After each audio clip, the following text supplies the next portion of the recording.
Yeah. I could say,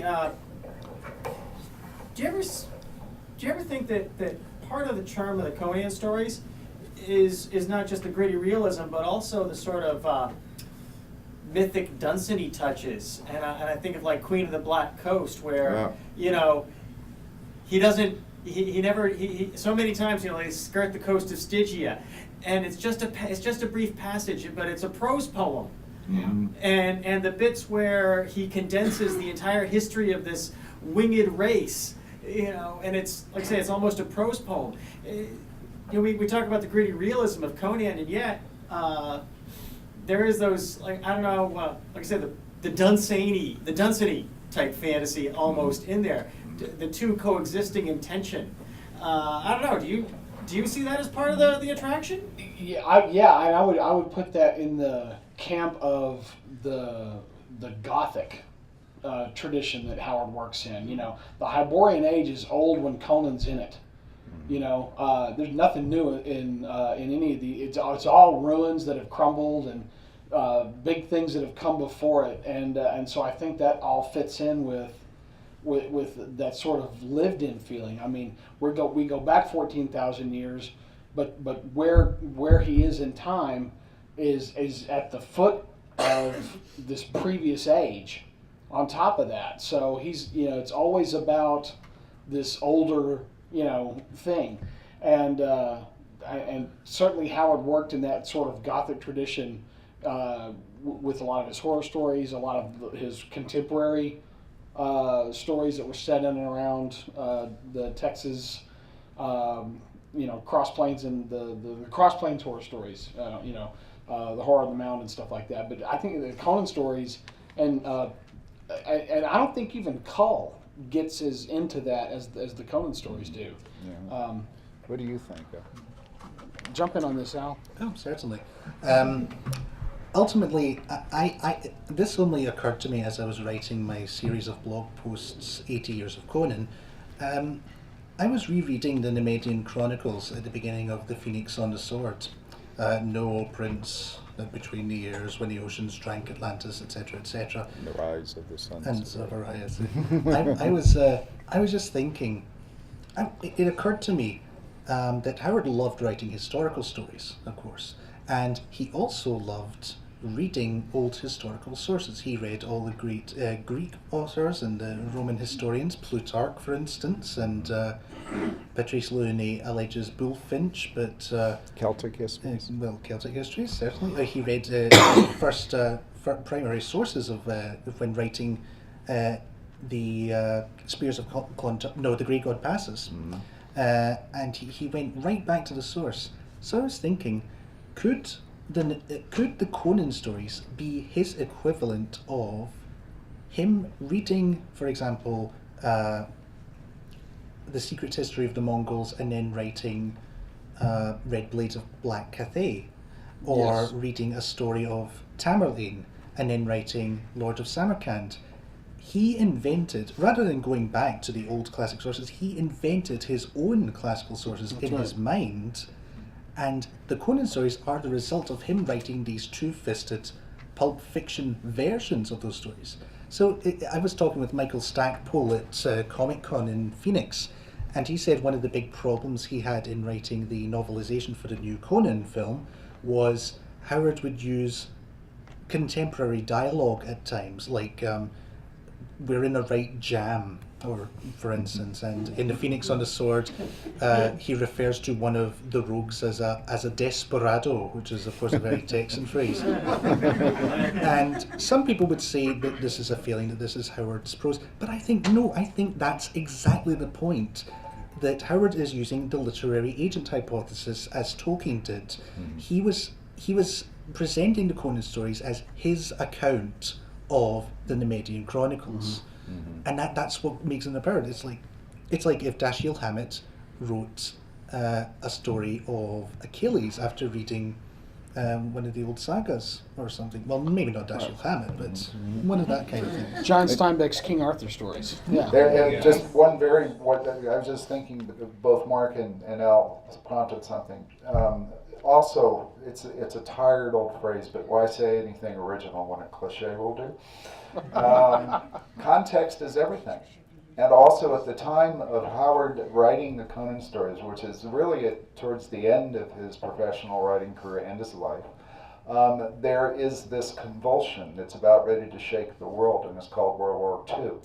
And it is just in the formative stages in varying parts of the world where it's about ready to explode. Now, at the same time, there's this fascination with exploration, with people looking at distant lands, and I'm talking about Americans looking, into, the far horizons and thinking, gee, what's over that mountain?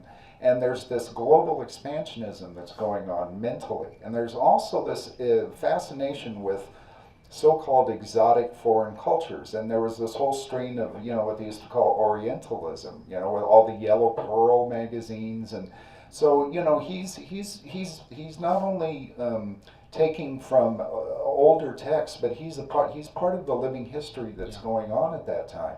And the whole world is moving, unbeknownst to the world at that time, out of the rural and into the urban.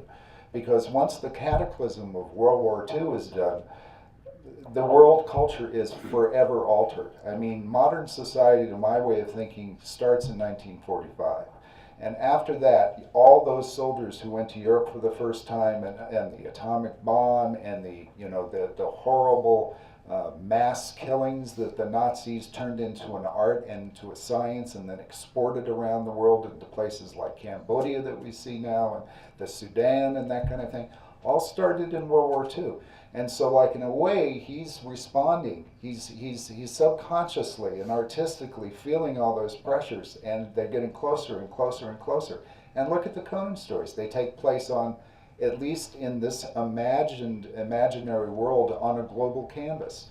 And Conan is just, he's almost like, the ultimate expansionist. He sees the entire world and ends up owning a huge part of it, just as America was about to do.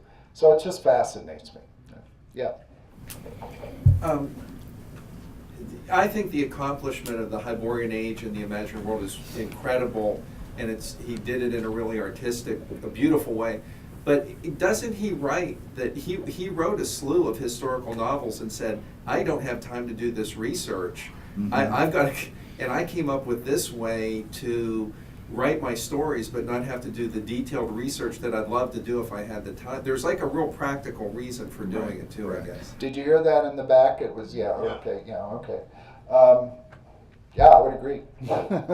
Exactly. Was there another? There was someone in the back that, let's go way in the back there. Ed, I think? Okay. Yep. Good question, because it's his birthday. If Howard had lived, how much longer do you think Conan would have went? To the mid-40s? I'll go first. Yeah, okay. I think we all have our thoughts on that. Go ahead. I don't think he was going to write another Conan story until Farnsworth Wright caught up with payments. But say Farnsworth Wright said, okay, here you go. Here's $3,000. Pretending that would have actually happened, because at this point we're really in La La Land. Then I guess what it would have come down to. This is what would have had to happen. Farnsworth Wright would have had to drop a series of very large checks on him, along with a letter asking for more Conan stories, because the fans are because I'm almost out of inventory, and we want to keep this going, and you're important to us, Robert, and we really want to see more stuff like this. It would have had to have been a letter like that with money, because after he writes his letter to Farnsworth Wright, he doesn't send anything else to write. He hits markets elsewhere. He gets an agent. They start looking at other things. Basically, Farnsworth Wright, messed around and jerked himself out of any more Conan stories by not paying Robert. So, I mean, I think had A and B actually happened, It would have come down to, I'm sure Robert would have obliged him with more Conan stories. But I honestly think that, we're speculating so hard on A and B. There's no way of knowing if we'd have gotten 1 or 3 or whatever, because at that point, I could have seen him doing I could have seen him doing more El Barak stories that he was getting paid good money for, and he just crashed Argosy doing westerns. So, I think that's really the direction he would have gone in. But I'm just one guy. What do you think, sir? Well, I agree up to a point. The thing that always strikes me, as I said in my Conan the Phenomenon book, the knee-jerk reaction to Howard's suicide was, well, his mother went into a coma, he had a mother complex, she's going to die, I'm going to die. It wasn't that simple. It was never that simple. And one of the things, as Mark alluded to, was the fact that he was owed money, and he was getting a little desperate to get paid. And he was also on the verge of trying to break through to other markets and go into the next level. He was also getting more and more interested in the regional Texas writing that was really fascinating him. And he's on record in letters saying, I'm pretty much done with Conan. And also, he always said that these stories came to him full blown, and it was like Conan was talking to him. So maybe Conan had stopped talking to him.